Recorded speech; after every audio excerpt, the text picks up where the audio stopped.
warahmatullahi wabarakatuh. Waalaikumsalam warahmatullahi wabarakatuh. Alhamdulillah, puji dan syukur kepada Allah Subhanahu wa taala. Hari ini kita masih bisa berjumpa kembali dengan kondisi yang saat ini lagi pandemi, sehingganya kita dibatasi ya proses pembelajaran tatap muka. Sedikit saya memperkenalkan diri. Nama saya Tommy Wijay, Sarjana Pendidikan Islam, Magister Pendidikan. Saya dosen di Universitas Muhammadiyah Lub sejak tahun 2015 dan mendapat tugas di Fakultas Agama Islam, program studi Pendidikan Agama Islam. Dan pada saat ini saya dipercayakan sebagai Wakil Dekan 1 Bidang Akademik dan Al-Islam Kemuhammadiyahan. Selanjutnya saya di pertemuan awal ini memaparkan rencana pembelajaran semester yang mana yang kita akan lalui. Jadi ini sudah ada rencana pembelajaran semester, mata kuliah strategi belajar mengajar, kemudian pengembangan RPS atau rencana pembelajaran semester. Di situ diri saya sendiri, Tommy Wijay, SPDI MPD, kemudian sebagai Wakil Dekan 1 dan ada Ketua Program Studi. Kemudian saya mengajar di Prodi Pendidikan Agama Islam dengan mata kuliah strategi belajar mengajar. Selanjutnya saya paparkan deskripsi singkat mata kuliah strategi belajar mengajar ini, yaitu mengkaji konsep dasar strategi belajar mengajar, landasan pembelajaran, model, metode dan berbagai keterampilan dalam mengajar. Selain itu ada pustaka. Pustaka utama itu Nurul Amalia, strategi belajar mengajar, penerbit Gayson Publishing. Kemudian pendukung ada Pidarta, landasan pendidikan, penerbit Bhinneka Cipta. Kemudian ada Muhaimin, Arah Baru Pengembangan Pendidikan Islam, Pemberdayaan dan Pengembangan Kurikulum Pendidikan Agama Islam. Selain itu media pembelajaran kita ada software dan hardware, kemudian ada laptop, proyektor, link Zoom. Karena dalam situasi pandemi sehingga kemungkinan besar kita akan menggunakan link Zoom atau daring, spidol dan papan tulis. Selanjutnya tim teaching, karena saya tidak mempunyai tim teaching, maka dosen pengampu mata kuliah saya sendiri, Tommy Wijay, SPDI MPD. Kemudian mata kuliah yang syarat. Jadi mata kuliah strategi belajar mengajar ini merupakan mata kuliah bersyarat dalam mengambil praktek pengalaman lapangan. Jadi mengambil praktek lapangan ini di semester 6. Sehingganya mahasiswa semester 5 itu harus lulus di mata kuliah ini. Di minggu pertama ini atau pertemuan pertama pada hari ini, saya akan mencoba menjelaskan sistem dan peraturan perkuliahan, yang mana materi yang kita akan sampaikan, materi pembelajarannya yaitu kontrak perkuliahan. Adapun bobot penilaian mata kuliah ini, yang pertama kehadiran mahasiswa itu 40%.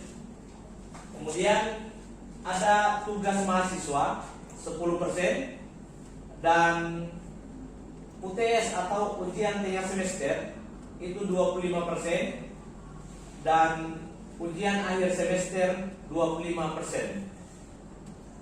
Model perkuliahan kita 50% tatap muka dan 50% daring. Karena saat ini kita masih diberikan kegiatan pertemuan 50% dan 50% daring. Yang keenam, mahasiswa wajib memprogramkan input kartu rencana studi. Serta yang ketujuh, insya Allah sebentar nanti sedikit saya akan melakukan proses pengantar materi dalam hal ini tentang konsep strategi. Metode yang kita gunakan adalah ceramah, kemudian indikatornya mahasiswa mampu memahami dan menjalankan sesuai dengan kesepakatan kontrak perkuliahan, serta mahasiswa mampu memahami penjelasan tentang strategi. Selain itu kita akan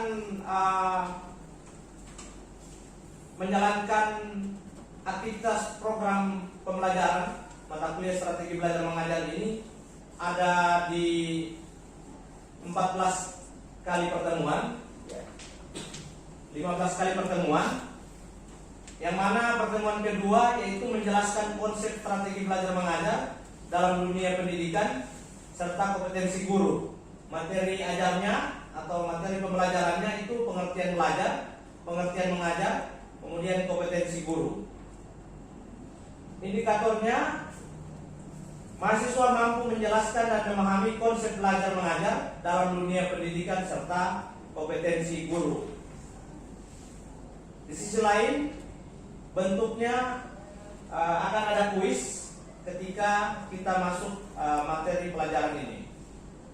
Pertemuan ketiga menjelaskan prinsip-prinsip pembelajaran. Materi pembelajarannya adalah perhatian dan motivasi, keaktifan keterlibatan langsung, pengulangan, kemudian yang ketiga tantangan, balikan dan penguatan perbedaan individual. Kita menggunakan metode cooperative learning, diskusi kecil. Kemudian indikatornya adalah mahasiswa mampu memahami dan menjalankan prinsip-prinsip pembelajaran dalam diskusi nanti. Kemudian bentuknya adalah presentasi dalam bentuk makalah. Kemudian pertemuan keempat menjelaskan prinsip-prinsip mengajar. Yang pertama, materi pembelajarannya adalah apresiasi, motivasi, korelasi aktivitas. Kemudian yang kedua, kooperasi dan kompetisi. Kemudian yang ketiga, lingkungan individual. Metode pembelajarannya cooperative learning, diskusi. Kemudian indikatornya diharapkan mahasiswa mampu menjelaskan dan memahami prinsip-prinsip mengajar yang dipaparkan oleh pemakalah. Bentuknya adalah presentasi dalam bentuk makalah. Pertemuan kelima menjelaskan jenis-jenis strategi belajar mengajar berdasarkan berbagai pertimbangan. Materi pembelajaran yang pertama adalah pertimbangan proses pengelolaan pesan.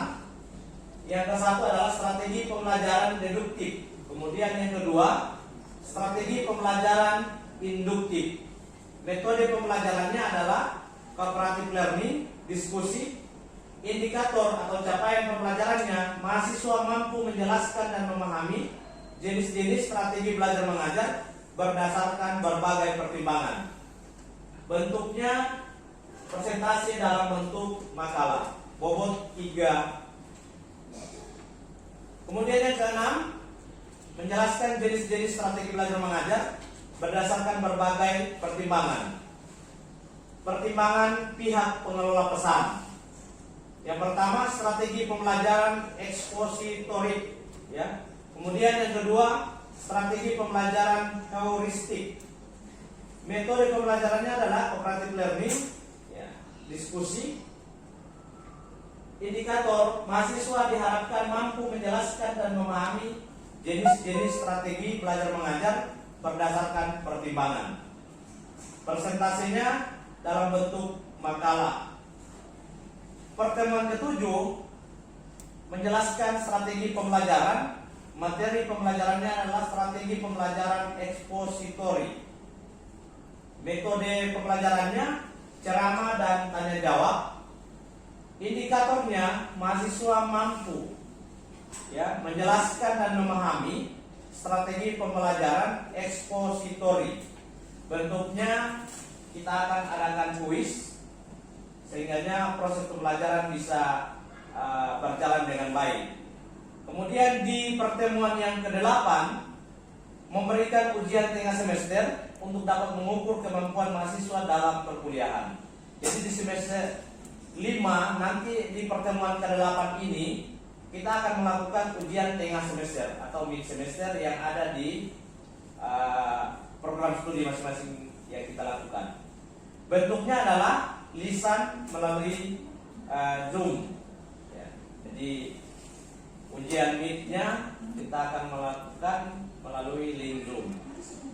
Kemudian yang ke-9, pertemuan yang ke-9 ini menjelaskan prinsip-prinsip penggunaan strategi pembelajaran ekspositori. Materi pembelajarannya adalah berorientasi pada tujuan, kemudian prinsip komunikasi, prinsip kesiapan, prinsip berkelanjutan. Metode pembelajarannya adalah cooperative learning.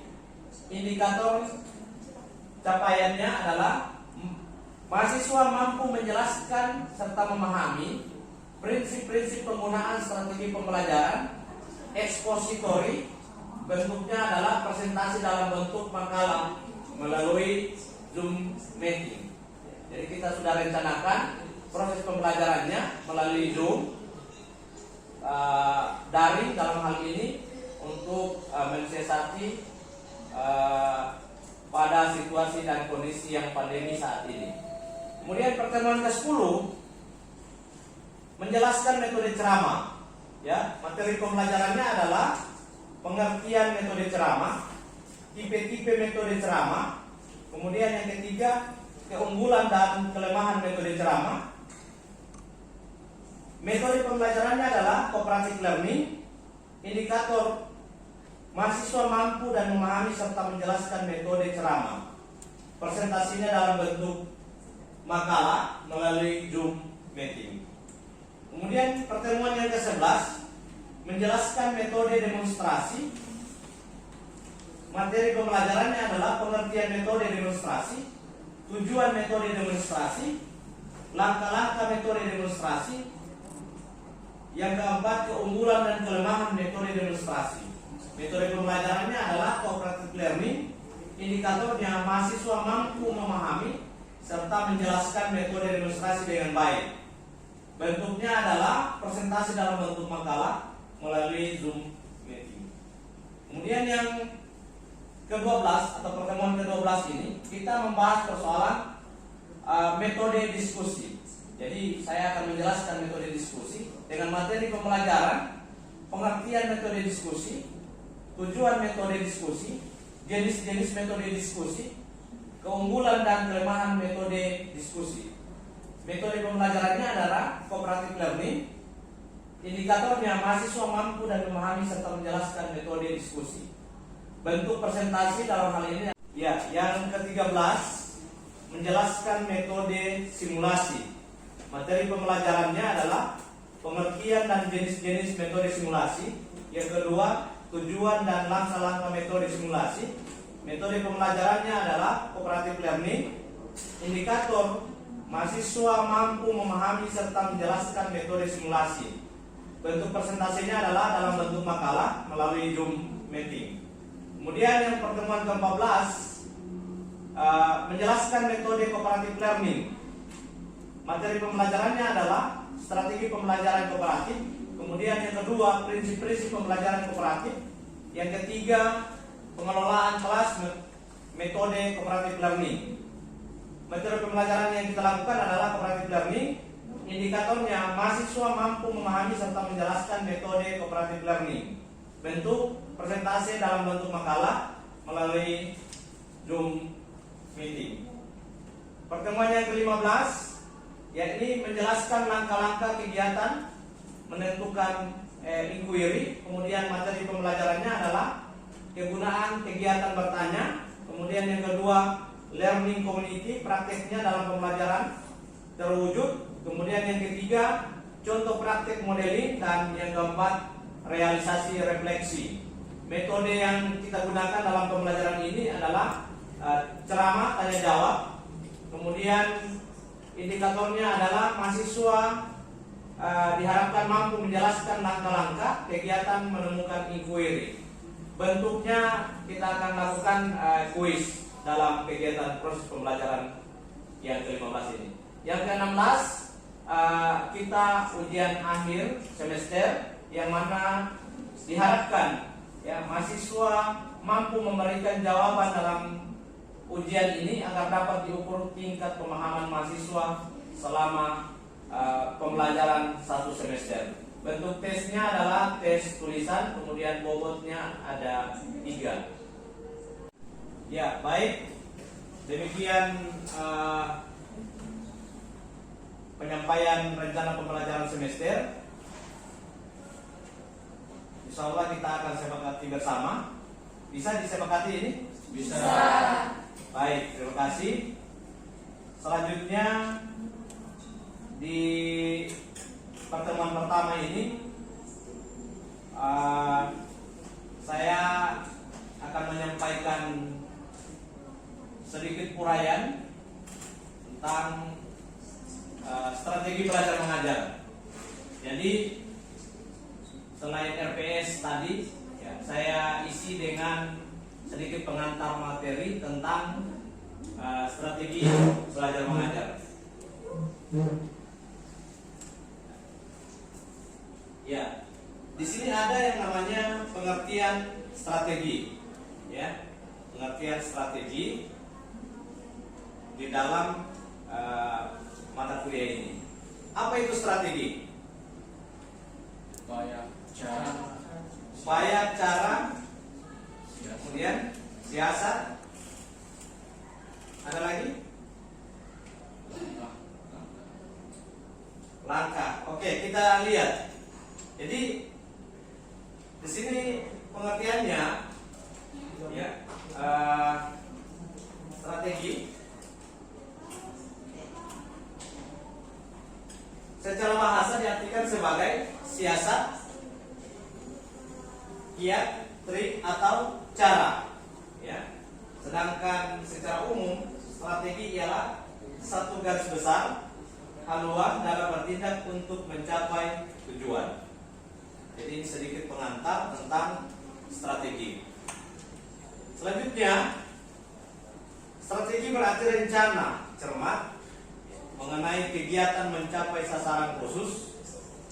Kemudian strategi belajar mengajar atau SBM adalah pola perencanaan kegiatan siswa, guru dalam perwujudan kegiatan belajar mengajar untuk mencapai tujuan pendidikan. Selanjutnya, dalam proses pembelajaran, guru harus memiliki strategi agar siswa dapat mencapai tujuan pembelajaran dengan baik.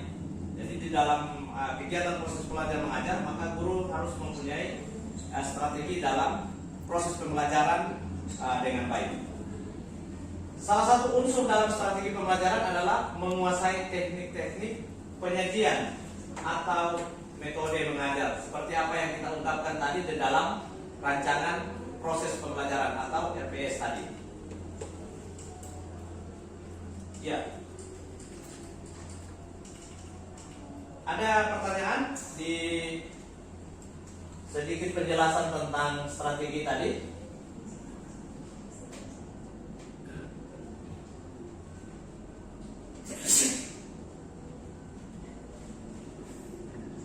Ada yang mau bertanya? Silakan. Ya, silakan. Baik, terima kasih sebelumnya atas kesempatan yang diberikan. Tadi berdasarkan materi yang Pak jelaskan, saya ingin bertanya.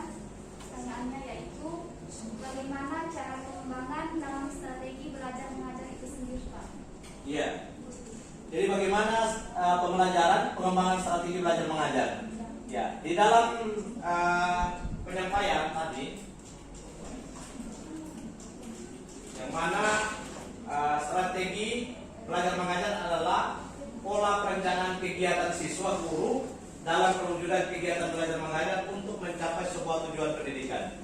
Di sisi lain, di dalam strategi belajar mengajar, maka ada unsur yang kemudian guru harus perhatikan.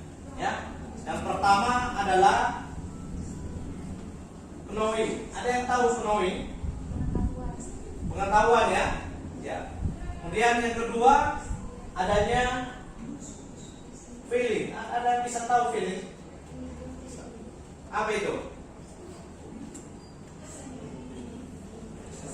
Perasaan ya. Kemudian yang ketiga ada acting. Bisa? Jadi di dalam pengembangan strategi, pertanyaannya tadi Ibu Herlina, untuk mengembangkan strategi, maka ada 3 konsep ini yang kemudian kita akan kelola nanti. Insya Allah proses pembelajaran selanjutnya kita akan belajar metode-metodenya. Ya. Oke, bisa diterima untuk kegiatan ini. Insya Allah proses pembelajaran ke depan kita akan membahas bagaimana metode-metode selanjutnya untuk pengembangan proses pembelajaran yang ada. Baik, demikian yang bisa dapat saya sampaikan. Kurang dan lebihnya saya mohon maaf. Billahi taufiq wal hidayah. Assalamualaikum warahmatullahi wabarakatuh.